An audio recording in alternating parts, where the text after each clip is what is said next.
Okay, we're here today with Demi, and she is with the Canadian Nuclear Association. Yeah. So for our Smart Enough viewers, and also for you actually, Demi, Smart Enough, we're looking to people in Canada who are smart, who are paying attention to as much as they can, but as the headlines scroll by, they're catching a bit here, catching a bit there, and sometimes they'll go and do a deep dive on things that they think are cool and interesting, just like I would or you would. I don't know what your pieces are. And one thing that I think is really interesting for people right now, and somehow feels really fresh, is nuclear. Yeah, now everyone's talking about that. Everyone's talking about it, and I just finished telling you that I was like rolling into the gym this morning where I see all my girlies, and I was like in my I Love Canadian Nuclear. Yes, I saw one of your banners at the Ottawa airport, and I thought, oh, this is new. Yeah, so, we're there, and you've got your pins, the same thing. So what is it? What gives? Why is nuclear on fire right now? You know what? I think the conversation about nuclear deserves a bit of history. When people, I think 5 years ago rather, let me start there, people really didn't know much about nuclear, and everything they knew about it was bad. But one reality that we've come to face is that if we want to clean up the energy grid and we want to have reliable baseload supply, nuclear is the one way that you can do that. Right. You leave it on 24/7, 365 days a year, you never have any issues with it. So I think that's one of the reasons it's so hot right now, because everyone's saying this is one thing that we've ignored for a very long time, and we have it in Canada. So why aren't we working better on it? And I think that's what's driving that. Yeah, it's cool. Well, so two pieces there. One, I think the reliability is crazy, because legitimately, if you had a plant and you had purchased your fuel ahead of time, because nuclear is not just the plant, right? It's the whole fuel cycle. It's the whole fuel cycle. But you could have that secured, and you could probably have, what, 18 months probably? Of fuel just on site that you can use, and you don't have to worry about anything. Yeah. So it's absolutely amazing. And I think one thing people don't know as well is that nuclear assets are long life assets. So you can run your nuclear power plant for 60 years, and if you refurbish them, maybe another 30. So we're talking about a long-term relationship that provides high-paying jobs, real economic development in the regions that you develop it, and obviously energy supply. So I think people are interested in that, and they're very excited about it now. It's exciting, and I think it's exciting across Canada. So one thing, we did a whole segment on sort of like how quietly Canada became a nuclear leader and nation. So we kind of talked a bit about it, but let's hear it from you, because that was just me as I'm digging in. I'm like, wow, from the fuel to the fabrication to the plants, the technology to the expertise that we can offload, or not offload, that we can offshore. Right? You know, tell us how Canada is poised right now to really take a lead. The entire capability to deploy nuclear is in Canada. So just like you mentioned, starting from uranium, mining uranium, processing it to produce the uranium fuel, building the technology, every single thing that you need, the supply chain, the people, everything is right here. And I think people don't really know that, because people are not aware of Canada building a lot of nuclear back in the day. And understandably, a lot of it is in Ontario, New Brunswick as well. So people are not really aware in other regions that nuclear is a big supplier of energy in all of these provinces, and has driven economic growth in those provinces, because without energy you can't grow. So that's one of the things that I think is also one of the big drivers, and I'm kind of glad people are paying attention now to it. Fun. You know, one thing I've also noticed is just in terms of, and I was just talking to a few other ministers, about Canada's place in the world, and something, you know, going to Canada being a nuclear nation, it's great that we have all this here. That's extremely rare. Like, most countries don't have any part, maybe they might have a plant or they might have little pieces, but to have so much of the chain here. But then let's also just kind of go back to the fuel. I mean, Canada supplies of the nuclear reactors, what are there, 400 and some nuclear reactors in the world? We provide a lot of that uranium that is irreplaceable. Can we talk about that piece of the puzzle and what that means for us strategically as a country? So in Saskatchewan, where you have Cameco, Orano, there is a supply of nuclear, of uranium reserves that is the second highest deposit in the world.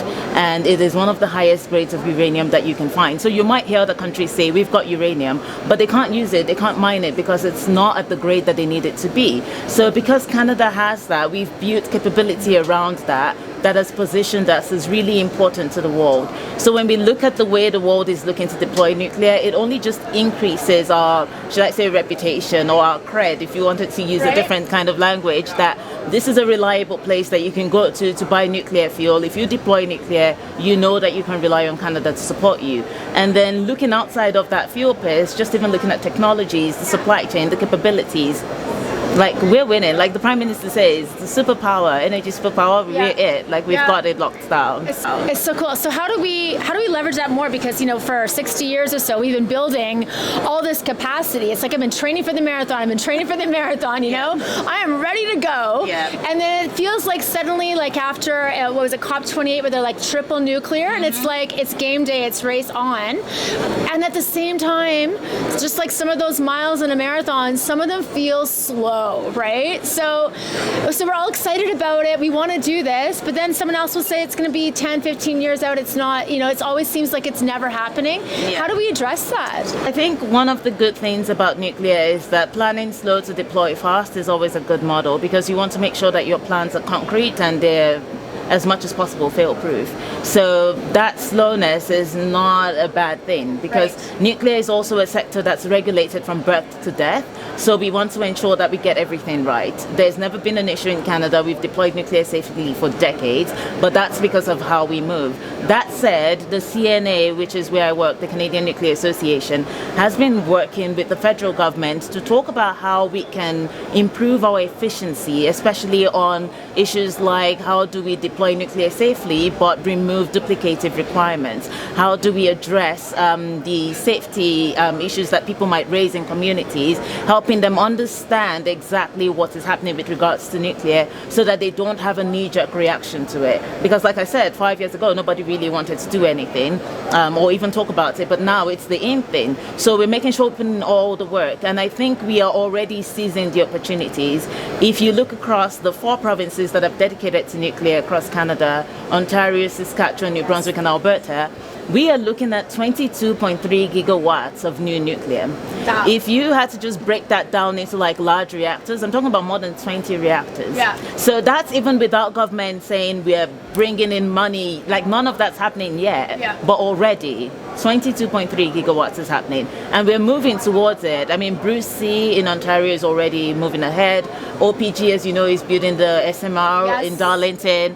There's a signal to build Wesleyville. There's so much that's happening in the sector that it's hard not to be excited. Yeah, it is really exciting. One of the other things I think about too is, so you talk about being, I was just in Saskatchewan and I was talking to a whole group of women in mining at that point too, about let's be excited about this, but you talk about the safety and you said the breath to death. And I think that it's really, when people talk about safety, they want to hear about the nuclear safety pieces because it does sound scary. Yeah. But then the other part of that I would say is there is a safety risk to not having energy. Yeah. So it's like we want to make sure that the safety of the nuclear power plant and all the pieces in between is there. Yeah.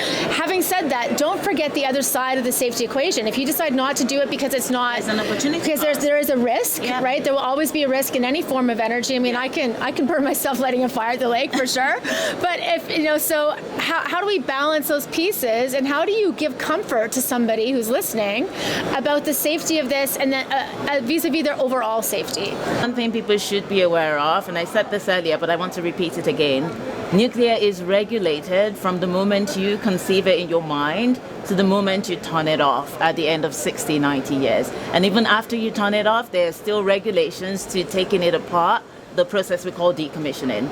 So it is one sector that has eyes on it all the time. And it is built in such a way that when we even talk about reactor designs, we have something called defense in depth, which is building layers of protection around nuclear facilities and reactors so that there are all these passive safety systems that can either shut down a reactor if something's going wrong, ensure that nothing goes wrong, nothing spills out. And people around nuclear reactors will tell you generally they don't feel threatened by it. But people who are not close to it kind of feel like this is an obscure technology. And if you've watched The Simpsons, it doesn't help, right? Because you've watched that, you're like, oh, I know the fish get 3 eyes and they turn green. But that's not really what happens. If you look at the reality of it, people will live around nuclear reactors, tend to have very healthy lives. They're well paid. The air around them is clean because they're not relying on sources that might, cause issues for them.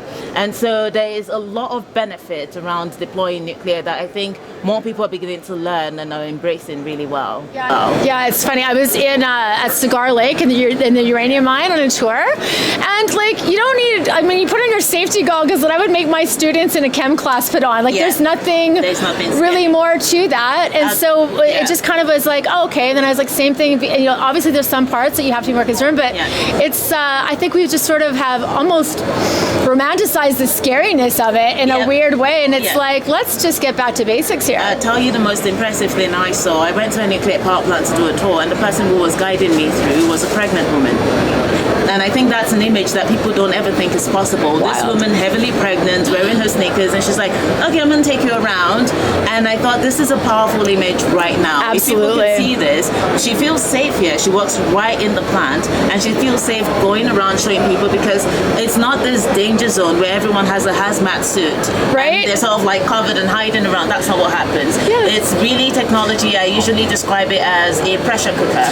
You're basically, it's like you're boiling your tough meats at home. Yeah. Pressure cooker, you're generating steam, you're turning a turbine, you're making electricity. Yeah. That's it. It's a big old kettle, right? With different things. A big old kettle. You know, I have to put this in here because you talk about the woman who is doing the tour who's pregnant. When I was at Cigar, I was talking to a GM there, and his wife, who was also nuclear, she was the first pregnant person there like 20 years ago on site, carried to like 38 weeks and everything. Yeah. And I was like, so how, like, I was like, you have the first like sort of nuclear baby? And they're like, she's wicked smart. And I was like, well, I think it's because her parents are smart. But also because she's been around the plant. I was like, who knows, right? So anyway, I mean, it can go, I guess it cuts both ways. Yeah. What is something that you wish that people would keep in mind when they see their next nuclear story, nuclear headline? What is something you want them to be like, but also remember, when you read this, don't forget about this little tidbit. This, I think, is not widely known, and I'm not sure if it answers your question correctly, but I want to put it out there. Okay. It is the fact that nuclear is not just an energy generating asset. So I want to connect this to the health sector. Nuclear produces a lot of medical isotopes, and I think that's meaningless to the average person. What is a medical isotope? We use medical isotopes to diagnose cancer, and in some cases to treat it. And I think in this country, a lot of people are touched by cancer either through a relative, a friend, somehow, some way, even personally. And the advantage of medical isotopes is that by using them, people are spared the pain of chemotherapy, but they also have targeted treatments that reduces the impact that chemotherapy would have on their bodies, and we produce those through nuclear. And people are not aware of that. So when people think of nuclear, they only think about, oh, okay, it makes energy, but I could make energy elsewhere. Well, guess what? You can't make medical isotopes wherever. You need nuclear to enable medical isotopes. So when we talk about nuclear, we're not just talking about, okay, energy supply, we're also talking about the health of daily lives of Canadians. And it could make a big difference, because right now within Canada, we are producing more and more of these isotopes. We supply about 40% of the world's medical isotopes. A lot of countries rely on us. We supply it to Canadians, and the supply chain for that is really impressive. You produce an isotope here today, you have to get it to the patient by 24, even less than 48 hours sometimes to get them treated, and it moves very quickly. Wow. It's one of the most efficient systems I've seen, and I think that's something people should bear in mind. You know, and I know this, and I just like it always kind of just because I'm such an energy person. Yeah. But I do, and as soon as you said it, I was like, oh, and we supply these medical isotopes to so many people around the world. So it's not just Canadians. Yeah. It's not just my mom who underwent, cancer through treatment, bless her soul. So like there's people that connect to this, but also helping again our allies in other ways. Yeah. And then the other part of my brain that is so fascinating is, like you said, the logistics marvel of doing this. I was sitting there and someone was explaining to me, we package the isotope here, it gets on a van, it gets on a plane, and it's in Germany, and I was like, wait, what? Like very quickly. And patients are getting treated because of what we do here in Canada. Wicked. So nuclear for good, hashtag is what I would say. Okay, I like it. Yeah. Anything else you want the listeners to know about nuclear that's in your brain? I think that you think they should know. Read more, learn more. The CNA has a lot of resources on nuclear. I think there are exciting opportunities in Alberta. We see the energy here. We know people love nuclear. The support is really high. We want to keep that up. So if anyone needs anything, please reach out to the CNA. Thanks so much, Amy. And again, just you guys be proud. Canada is a nuclear nation. We are a nuclear leader. And I really hope that we seize this opportunity for our own benefit to create these long-term careers to secure our own energy and all the security that comes with that, and for our influence in our place in the world, and also just because it's wicked cool to kind of get digging into it. So it is really cool. You'll find some cool stuff. So if you're going to go down a rabbit hole today, I highly recommend the nuclear one and enjoy it. Thanks so much for being here today. Thank you. Cheers.